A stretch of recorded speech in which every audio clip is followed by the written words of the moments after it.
Grandmaster Tom and welcome. Today, I am so excited. I have to share with you a story. I've been teaching martial arts for over 50 years now. I've run multiple schools with thousands of students. I've trained world champions. I've finally figured out how to get little kids to practice their karate.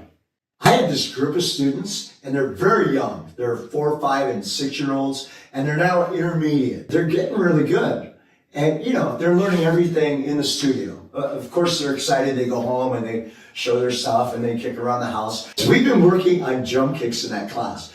And this one little girl, about 5 years old, she was really struggling with it. She was taking off on the wrong foot, landing with the wrong leg forward. She's really good. She's really athletic. But this is something that was hard for her. We left class on a Friday, and I could tell she was getting a little discouraged because all the other kids were starting to get it, and she was still confused. But Monday, there she was. She was doing a great jump kick. She was off the right foot. She was getting them really high. She was extending, hitting with the ball of her foot. She was landing in a good fighting stance. And I looked at her and I was like, "You don't have any floaties." And she looked back at me confused. And I said, "You don't have floaties anymore." And she was a little puzzled.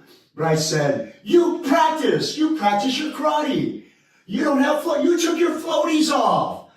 In karate, when you practice at home, you're doing karate without floaties.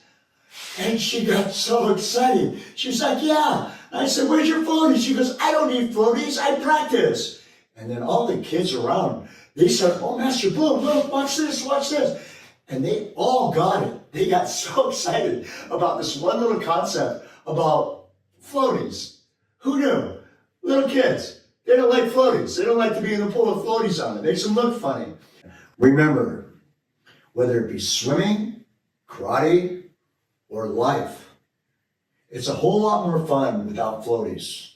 So go out there, be you, have a great week, and we'll see you. Floaties are optional.